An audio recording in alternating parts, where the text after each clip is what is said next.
Good evening and welcome. You're watching The Buck Stops Here. I'm Vishnu Shom. It's a day when there's been a horrific tragedy in Kolkata. 18 people are dead in the collapse of a flyover in the very busy Boro Bazar part of the city. 15 bodies have been recovered, and the big concern is that many more people may be trapped under, dead or alive. As we speak, rescue teams of the National Disaster Relief Force are trying to dig through the debris, as are Jawans and officers of the Indian Army. Every second is precious. The best technology available to try and retrieve bodies or people who may be alive from under this debris is being utilized. But it's difficult, it's time consuming. This is a part of Kolkata which is extremely congested. It's a part of Kolkata which is in many ways a busy hub of industry, of business, of local markets, and where it took place on the Vivekanand Road, the Vivekanand Marg, is where this flyover was being constructed. It's a flyover that's been constructed since 2009. It's a project that's had lots of problems. But today, as we broadcast this news to you, we can only pray that those who are still alive under that debris are pulled out sooner than later. Let's go straight across now to NDTV's Saurabh Gupta, who's been tracking the story from the ground. Firstly, Saurabh, what is the very latest that you're getting? Because a little while earlier there was this story, this dramatic story of 5 policemen who were trapped under the debris, 5 policemen who were alive. Have they been pulled out? Well, yes, the rescue operations are on. One of those policemen have been pulled out. And of course, the operations are still on to get people who may be still trapped inside. Now, what the NDRF is saying that once somebody is pulled out, we start looking for the next person immediately, because like you mentioned, that golden hour, those few early hours after this accident took place is most important, and it's important to bring people who may be trapped under the debris alive out. Now, there are a couple of things that people have been saying here. For example, it's a project that has seen controversies. It was opposed by local residents, and also earlier in the day, people were talking about how this company itself has been questioned earlier. So all of these questions now being asked. The Chief Minister of West Bengal, Mamata Banerjee, has been camping at this site ever since she called off campaigning duties in other parts of Bengal and returned to Kolkata after this disaster. Now also, she has been saying that yes, this is a project that was not started by our government, it was started by the earlier government. So obviously a lot is going to be said and spoken about this this incident, given the fact that it's also at a time in Bengal where politics is being played at every level. So clearly the tragedy here is there, but there will be definitely politics around the tragedy as well. Saurabh, let's just focus for the moment less on who may be responsible. We'll do that in a little while from now, and more on the rescue efforts. There were real concerns which were expressed earlier on by our colleague Monideepa that there may in fact be minibuses trapped underneath, unconfirmed reports that even school vehicles may be trapped underneath. Is there any confirmation of what else or how many are missing? Because by now people would get a rough idea of how many may be missing. Families would be looking for their loved ones. Well, that's right, Vishnu, but what the police and what the NDRF are saying is, since this is a busy thoroughfare, since it was a road that's very busy, very congested, and there were many vehicles under construction flyover, it is difficult to put a number to how many may actually be trapped under the debris. Point taken. I need to interrupt you now because we are joined on the phone line by Lieutenant General Rajiv Tiwari, the General Officer commanding Bengal area. Thank you very much, sir, for speaking to us. General, in terms of the rescue operations now taking place, what is the very latest? Have you been able to extricate more bodies or people alive from this debris? Vishnu, our efforts are ongoing. Right from the time when we were called out, we reached there at about 2:35 or so. But unfortunately, we haven't had any survivors yet that we found. Some dead bodies have been taken out, and our efforts are on to try and reach any survivors, and we will continue our efforts till we find either survivors or people who have perished in this unfortunate incident. General, just for the benefit of our viewers, what is the length of the stretch which has collapsed? It's one span of the bridge that was under construction, which has fallen down, and it's approximately, I would say, about 100 or 150 meters long. Okay. That is collapsed. And sir, there were reports that even buses, school vehicles, they could be trapped underneath. Is there any evidence to suggest that? Yes, there are vehicles which have been trapped under the heavy girders. For sure, we have seen ourselves a truck which is crushed under the girders, as also a number of cars and auto rickshaws. We have heard about inputs about 2 minibuses that may have been trapped, but that is not confirmed. But we are still trying our best to reach whatever is underneath the rubble.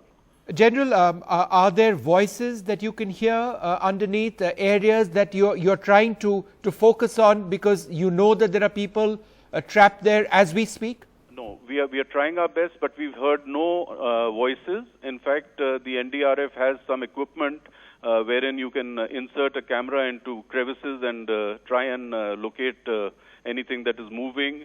That has also been done in the number of places where we've been able to penetrate the surface, but no sign of any movement and no voices so far. What are the resources that you've put into this rescue operation? Vishnu, we have a very well-rehearsed disaster relief scheme, and we had moved 5 columns of ours along with supporting elements of engineers and medical teams and specialist equipment like gas cutters and cranes, etc. And we've also taken into account the resources which we had as far as the NDRF is concerned and other agencies. The civil administration, for example, gave us 2 heavy-duty cranes which have come in very handy.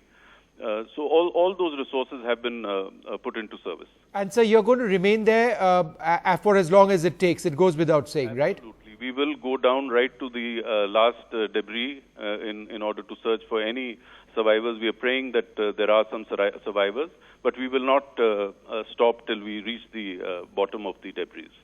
Lieutenant General Rajiv Tiwari, General Officer Commanding of the Bengal area, thank you very much, sir, for speaking to us. Hundreds of Indian Army officers and Jawans deployed over there in assistance of civil authority, trying to get through that debris to recover people dead or alive under that debris. Let's go back now to NDTV's Saurabh Gupta. Saurabh, you've spent a lot of time there today. Did you see people being pulled out of there alive? Just describe to us what you saw over the last several hours. Well, unfortunately, no one I have seen has been pulled out alive. Yes, I did see a few dead bodies being pulled out alive, but then that's the sad part of it, that people here are trying. I mean, the NDRF is putting its best foot forward, like General was talking about. They have those specialist equipments, thermal imaging, apparatus that could give you signs of life under the debris. And also they've brought in their sniffer dogs. All of that is there, but unfortunately the sad story is that there seems to be a lot of people trapped underneath, and the images that one gets to see here when one comes here is actually heartbreaking, because you see cars that are completely smashed under the rubble, and it's difficult to get in because the girders are so heavy. They are thick iron girders, on top of which you have a heavy concrete slab which has become debris. So it is turning out to be an extremely difficult operation, and we've been witnessing that. These officers, these Jawans who are on the ground haven't stopped. But yes, this is a sad day for Kolkata, a city that's seen perhaps its worst tragedy in terms of road disasters, at least in the last few hours. And people are trying, people are giving it their best shot.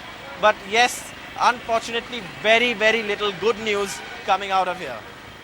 All right, Saurabh, do stay with us. I'm going to go across to our panel now. Before I do that, just a couple of important points mentioned by the General Officer commanding Bengal area, who is looking after the Army's relief efforts, rescue efforts at this stage. We aren't using the word relief. We are still looking at trying to get people out.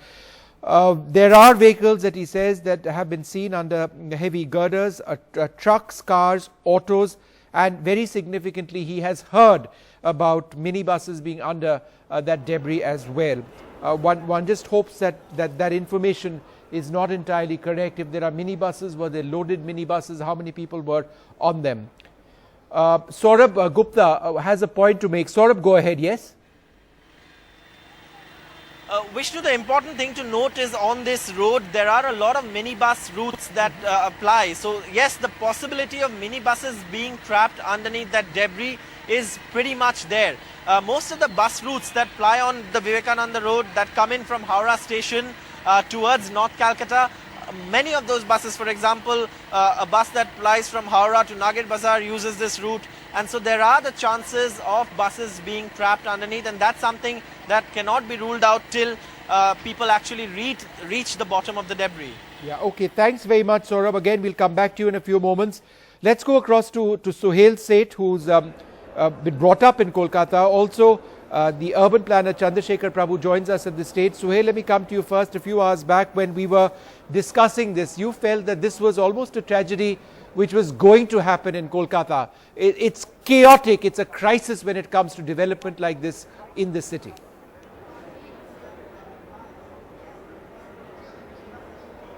But you know, Vishnu, the tragedy is that these crises are known crises. It isn't a crisis that we didn't imagine.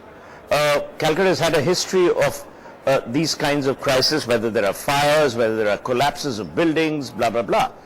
The problem is not about Calcutta or a flyover. The problem is the way we award contracts to people. The problem is the way we choose companies which will build public infrastructure. And to that end, I think we've been woefully inadequate. We have this nonsensical view in this country about L1, which is the lowest tender. We don't have accountability. You've had a fire in a hospital in Calcutta, EMRI, where people, perished.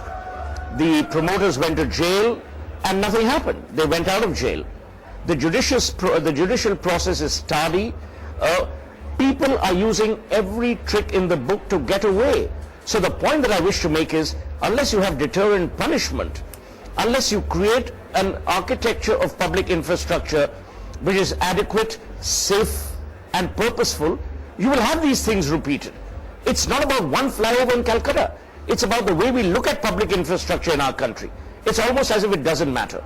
Number two, look at our emergency medical response systems in India. They are pathetic, to say the least. Today, what happened in Calcutta, you would have had an army, and you should have had an army of paramedics who are trained to handle this. The entire process is so tardy, it is so anti-citizen, that you almost begin to wonder that why are we paying taxes in this country for our governments to kill innocent people? Because I regard this as homicide. The fact that on your program earlier you mentioned the owner or the promoter or the top brass of this company saying it's an act of God. These are the people who should be locked away in prison for life. But they always get away. And they get away because of this garb of democracy and justice and all that crap that we have. The reality is these people will continue to inflict havoc and hurt people who are normal, innocent citizens. Nothing seems to give way. Look at the way we plan urban infrastructure. Just the planning. If you've seen the flyover as I did on March the 5th, Vishnu, this flyover could have never happened. Okay. It is complex. There is no, meeting of ends. I mean, I don't know who planned this. Yeah. I mean, even a child could tell you that this flyover wouldn't work. Yeah. You build flyovers in heavily congested areas, completely unsafe. You don't have ramps that allow people to get off in the middle of the flyover, and then you think that disasters won't happen. Yeah. Let's go across. There is a problem that we now need to confront.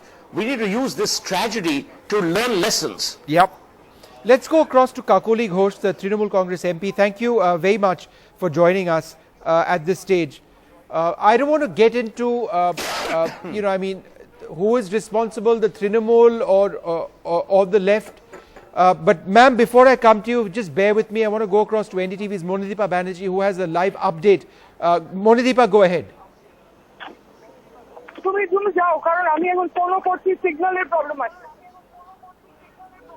Monideepa, go ahead with your live update. Hello? Monideepa, you are on air. Go ahead with your live update. I'm so sorry. I just couldn't hear because there's so much noise over here. We've just spoken to the Chief Minister and have what she is certainly hoping is the final tally. There are 18 people dead. They are dead and in hospital. 15 of them have been identified. 3 more persons are dead but lying in such a precarious condition under the collapsed flyover that it will take time to remove them, remove their bodies, because, you know, if they are removed suddenly or quickly, more portions of the flyover may collapse.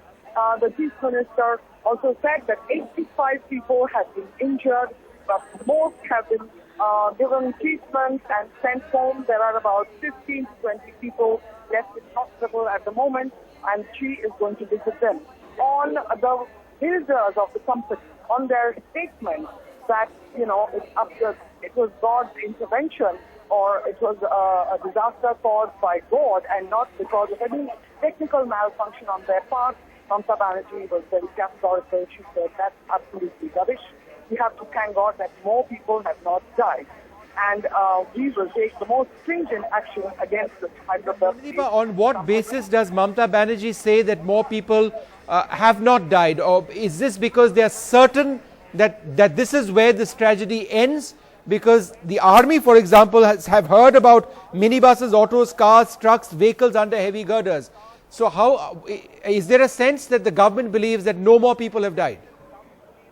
Yes, that is the optimistic hope that no more people have died. 18 plus 3 dead bodies under the rubble still, so that's a total toll of 21. Most important clarification that the talk of or the rumors of a bus or a minibus being stuck under the rubble appears to be erroneous, because they have used their thermal machines and mapped the area, and there doesn't seem to be any possibility of that having happened. So that is a huge relief. Mamata Banerjee also saying that we will, she did blame politically the left front for getting in this company to make this particular flyover, and she said the company will be investigated. Most important, very strong words, she said, we cannot allow people to just be killed like this. Okay, let's go across to the Trinamool Congress MP Kakoli Ghosh, who joins us on the phone line. Ma'am, do you believe that this is where this tragedy has ended? Are you confident that there are no more bodies inside, that there are no other survivors inside the debris? As of now, from the information that we get from the rescuing teams, they have used ultra-modern techniques, and from what they tell us, I think there are no more people or vehicles under the rubble. But everybody is trying very hard, and let us all pray for the departed souls. Let us stand in solidarity and compassion to the bereaved families, and we are taking all measures to ensure that the people who are responsible for this will be punished. So, ma'am, when you hear statements, and we'll play that out in just a moment from now, from the head of the company, the IVRCL company, which was actually given this particular contract, the head of this company actually said it's an act of God. He said it's an act of God, that technically there was nothing wrong, it was an act of God. How do you respond to that statement? Well, I cannot respond to a stupid statement like that. And definitely the investigation ordered by Honorable Chief Minister, she's taking all steps to stand by the bereaved families and the dead, and she's also taking steps to have investigations regarding the responsibility of who's concerned. This was started in, as I gather, 2008, but it took a long time coming about, and she's taking all steps. So whoever is just trying to pass the buck, I guess. Ma'am, I just want you to be on the line for a moment. We are joined by Babul Supriyo, the Trinamool Congress MP. Mr. Supriyo, who is responsible for this? Would you say that the fault of this lies entirely with the company, or do you believe that the Trinamool government, or for that matter, the left in the past, are also accountable?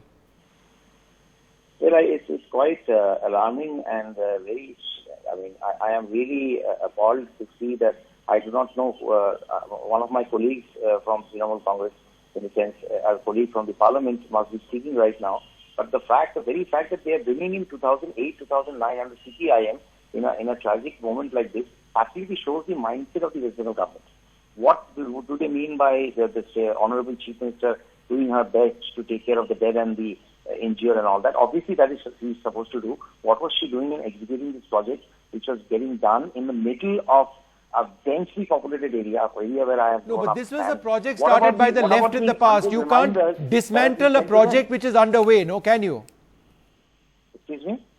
Tell me? Babulda, you cannot dismantle a project which was already underway. So why criticize the Trinamool when this was a project which was started in 2007, 2008 by the left front government in the state? Well, I erect a illegal building in front of you, or even a legal building in front of you. I think when governments change, apart from doing development work, they also have the responsibility to rectify the misgivings of the previous government. There is a reason why CPM was gone and BD came in, right? So if this bridge was started by CPIM, and if Trinamool felt that the design was faulty and things were not going in the manner it needed to go, why did they have the power to dismantle it? Okay. So I don't want to get into this dirty politics right now. What is appalling is that only about a year and a half back, one other bridge, flyover, fell off around Salt Lake, around Ultoranga. Nothing has been learned in this 1.5 years. There is no equipment. What is the first thing that you expect? Rescue ought to start immediately. The state government is not even equipped to have the right equipment to help the injured and the people. Okay, Babulda, I need Kakuli Ghosh to respond to all of that. Ma'am, the point being made by Babul Supriyo is that your government needs to take accountability. Yes, this was a project started earlier on, but there were faults and you should have rectified it or worked at it. Is that something you can accept? One, I would like to say that at justice, when so many people have died and so many people are injured, I think it throws a very light on people who are trying to politicize this issue. We should stand together in solidarity for the people who have lost their lives or got injured. And I would like to point out that there is a bridge on Ichamoti River in Boshirhat district of West Bengal, which has been abandoned, which had started so many years back. But after our government came to power, we saw that there were cracks in the bridge. The bridge has been abandoned. So when we can see this, we have done our work. There is proof. About the Ultodanga bridge, it has been repaired. We have proof. This was being made under construction. Let us not do this and politicize this issue at this juncture. All right, it's a fair point. It's a fair point. Kakuli Ghosh Dostidar, it is a very fair point. Let us not politicize it at this stage. No, but they brought up 2008 and 2009 and CPIM in the morning. I genuinely feel that accountability is definitely there. Everyone has to take responsibility. Okay, everybody needs to take responsibility. If there were people, residents staying nearby, they should have seen. Okay. They should have done something about it. Okay, I want to go across at this stage to Mr. O.P. Singh, the Director General of the National Disaster Relief Force. He heads an agency that is the most specialized and the best trained agency in this country and the best equipped to deal with situations like this. Firstly, sir, is there any evidence of minibuses being under the debris even now? Vishnu, can you repeat the question? I haven't heard you properly. Yeah, sir, is there any evidence to suggest that there are still minibuses trapped under the debris as of now? Vishnu, I can't tell you exactly, because this is what the people have been talking about, but I'm not very sure about it. Unless the rubble is cleared completely or even partially, we cannot get inside and start the search operations. We have been doing little bit of search operations where we extricated 3 dead bodies, one of them being a women's dead body. But apart from that, we can't say authoritatively how many people are trapped, or is there any bus which is inside the rubble. apart from that, we have, though we are carrying all kinds of sophisticated equipments, but it's difficult to say right now. Let me take some more time to give you an authoritative answer. Our operations will continue throughout the night, and we'll be in a position to tell you exactly how many people are trapped inside, or even a bus is trapped inside, only after some time. Yeah. Unless we start our search operations, we cannot say. Sir, in terms of the thickness of the structure itself, how many feet are your drills having to penetrate? I ask this because I'm trying to get some sort of indicator from you on how much time it may take before you are able to actually dig through to the bottom of the debris to get to whatever potentially lies underneath. It's not very audible, but all that I've heard, and I can understand what you're saying. What you're asking is how much time will it take to? Are you asking the timeline, or? No, sir. I'm asking about. I am asking the timeline. I'm asking how deep is the debris, because that would give us an indicator of the time you need to drill through it. How big is the debris? The last report I heard was that it's being cleared manually. All the agencies are working together. They are trying to clear it manually because it's not possible for any crane, for any earth movers or other big machinery to come inside because of the area being so crowded. So they are doing it manually. So it will take some time. I can't tell you exact time, but it's going to take some time. Sir, you make a very important point that the area is very congested. Is that your biggest problem now, that the very heaviest equipment that you require in terms of cranes and things aren't able to get to the area that you need them? Yeah, that's one of the problems. It's one of the impediments because the area being so crowded, congested, naturally you have many problems. You have the problems of accessibility, you have the problems of connectivity, you have the traffic problem, you have the clearance of the route problem. Even if somebody gets injured and he has to be evacuated and taken to the hospital, you need the road to be cleared. Even the response teams, they have to reach there well in time, very quickly, but because of the nature of the locality, it becomes difficult. So these are some of the challenges we often face, and we often face during such eventualities.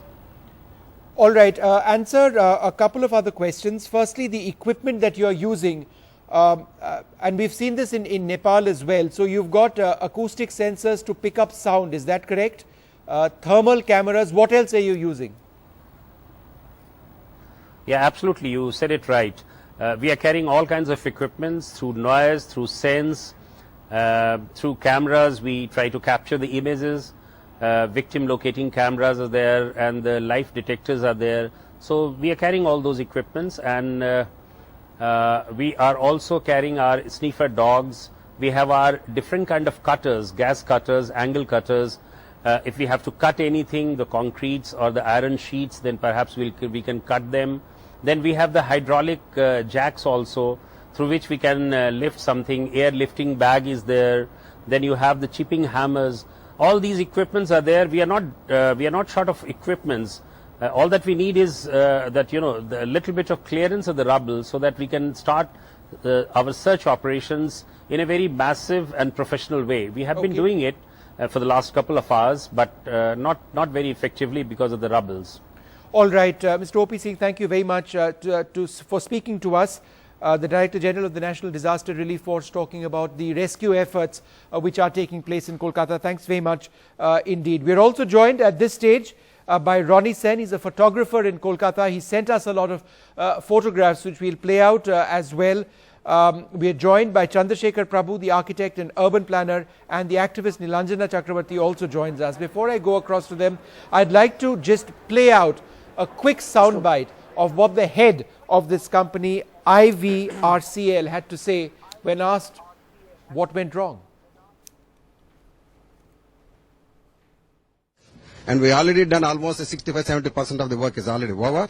Still the remaining 45% is supposed to complete and still in the process. Nothing has happened. Today the girders were missed, it seems. Still it is in the process. One girder is missed, then second one also fell. And that's how the accident has taken place. It's nothing but a God's act. About 70% plus work has been completed, and even this top slabs what we are doing, 60th slab we are doing today. So it is not due to any quality issue or any technical issue as we see as of now, right now. Chandrasekhar Prabhu, when you hear about companies, and this is a 5,000 crore construction company, it's been blacklisted in many parts of the country for other projects. But when you see their top bosses say it is an act of God, what does that really indicate about the value of life in this country? It's very funny that companies choose this, when all kinds of arguments fail. You take resort to God and say that it's an act of God. I mean, it's very, very obvious. There is something wrong which has resulted in this disaster.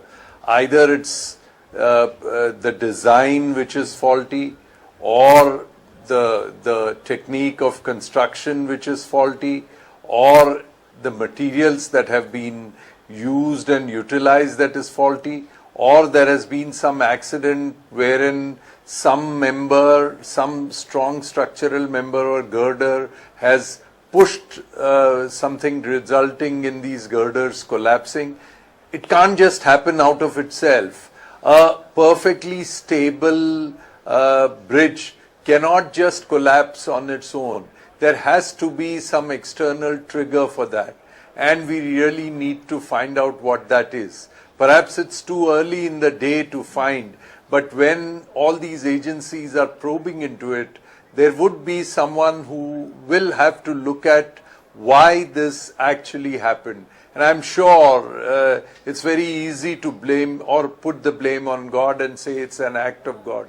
I'm sure there is some reason over and above. Of course, one can argue that every act that happens, not even a leaf can move without the permission of God. So everything happens with the permission of God. That apart. But in this kind of a tragedy, we really have to find out what is it that has caused this collapse. Yep. And then, ensure that in the future such lapses don't happen. We really need to understand why the bridge collapsed, why the girders fell like a pack of cards, and why so many deaths have happened. And let's not leave that to chance, or let's not leave that to putting blame on someone. It's genuine people's life that has gone. It's lives that is at stake, and you cannot take it lightly and leave it by making some casual remarks. I take your point completely. I want to go across to Nilanjana Chakravarti. Nilanjana, this was a project which was awarded in 2009, right? It was awarded in 2009. It had a budget of 164 crores and an 18-month deadline. This was in 2009. It is now 2016. How has this particular project been one nightmare after the other? Vishnu, the problem today in our country is, of this entire system is rotten. I'm sorry to say, but the entire system is rotten. I do not want to get into any kind of political bickering because I'm a non-political person, but I just look at it from a common man's point of view. There's way too much of corruption around.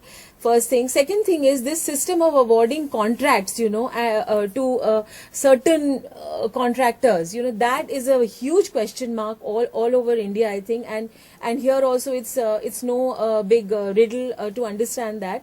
The fact of the matter is that whenever a construction starts, it's very, very rare that it finishes on time. There is a certain stipulated budget involved. It supersedes the budget, first thing. Second thing is then, the blame game starts, then there's a breakage, there's a stoppage, then again, there is, I think, some amount of exchange of, whatever, what I mean.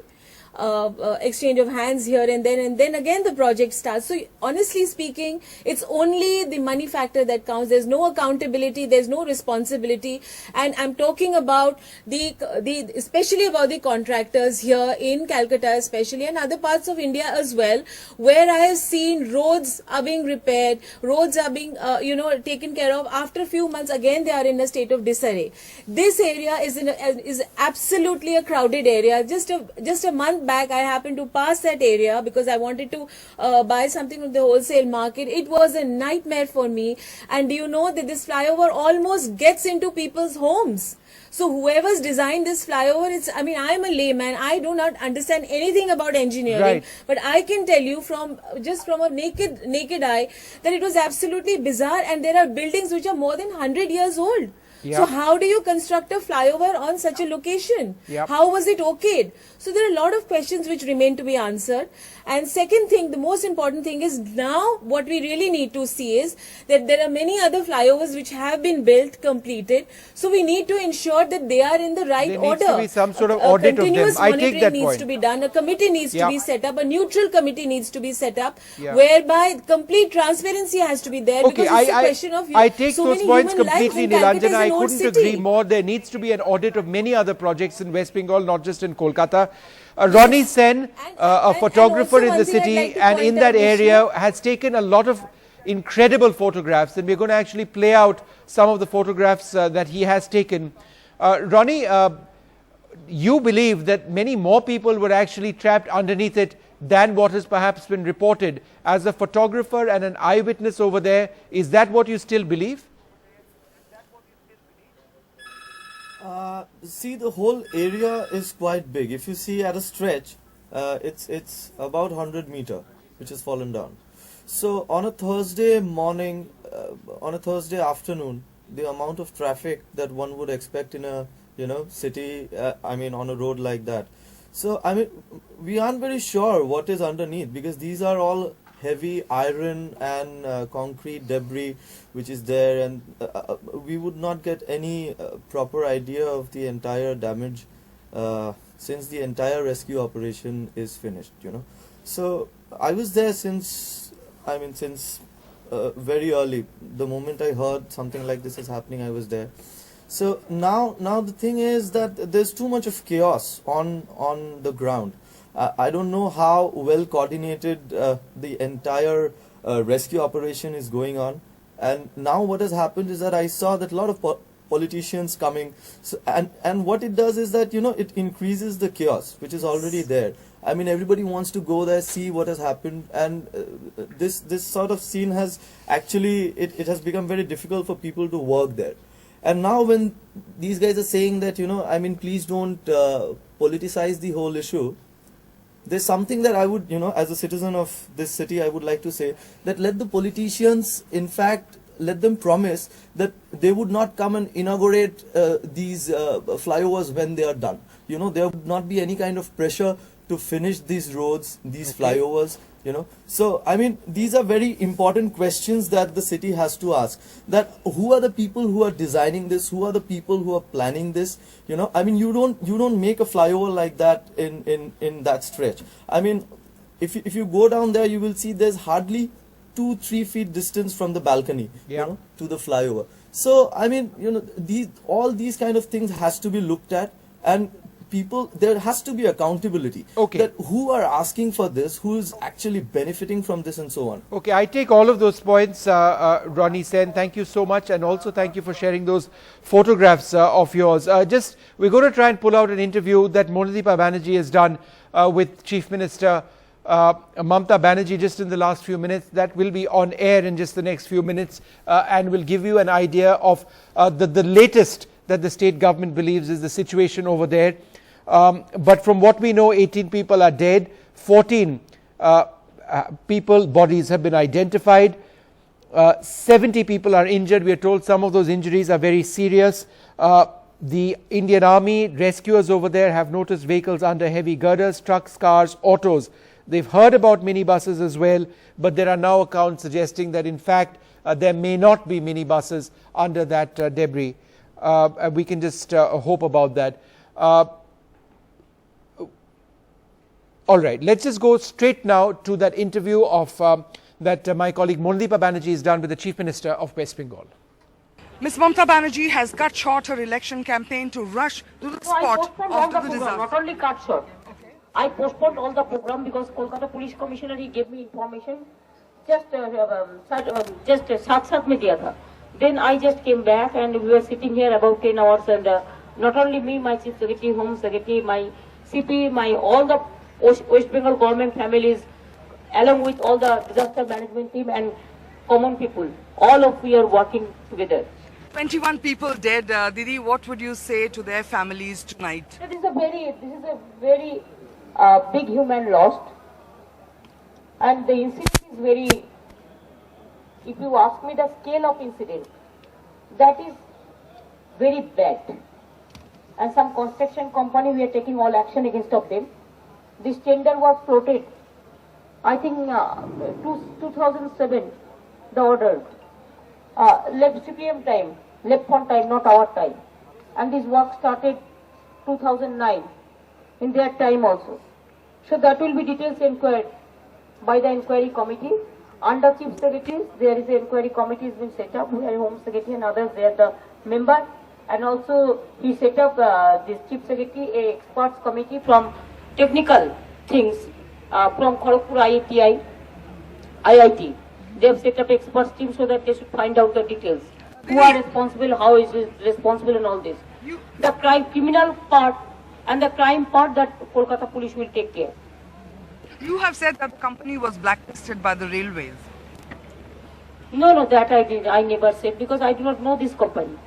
I came to know that they are Hyderabad-based company, and let them go into details and then. What would you say to the fact that they have said they made no mistake? Without inquiry, I cannot say anything. They have done very big mistake, and it's a criminal intention. I don't agree with their version. After so many people killed, they will say that this is not our fault. This is not so casual. And to blame God for it. Save God, thank God. This incident, what we have got the information first time, that maybe 200 people are being trapped and all this. So we are praying from the morning that let the people should survive. And out of these 80 persons, what police rescued and the disaster team, at least 70 persons are safe. We saw the fire brigade, the Kolkata police, the NDRF, and the army also had to be called in. We requested all. We requested also no stone should be unturned. Every action we have taken within the time. Will this flyover continue to be built? I think now the matter is under investigation and all this. I cannot allow people to die. So government will take all stringent action. This experts committee will take all strong action. Police will take all legal action. All whatever the law will take its own course. That's why we don't allow them. Because sometimes the people also complain. We also ask from them. Whatever I get the information within this time, that the government said that you submit your full plan of action. That government didn't receive. Very strong words there. The government will not let people die needlessly, as at least 18 have. 3 more bodies are apparently trapped in the debris, and it will take time to remove them. In Kolkata, with Biswajit Das, Mondeepa Banerjee, NDTV. All right, in case you've just tuned in, that was an exclusive interview with the Chief Minister of West Bengal, Mamata Banerjee, over there, making a couple of very important points, that as far as she is concerned, that there is certainly criminality, there is an investigation which needs to take place, and there are people who are responsible and action will be taken against them, but there is a criminal procedure which needs to be followed. For the benefit of our viewers just tuning in, a flyover collapsed in one of the busiest parts of Kolkata on Vivekananda Street. In the Bada Bazar area of Kolkata, 18 people are dead, 14 people's bodies have been identified, 70 people are injured, they are in hospital. So the condition of some of them is very, very serious. The National Disaster Relief Force is looking into operations over there, as also the Indian Army. There is a blame game which has already started between the Trinamool Congress and the BJP on responsibility. This was a project which was given way back in 2007, in 2008, 2009. It was supposed to have been completed in 18 months, this particular flyover. It's now 2016 and it's clearly not been completed.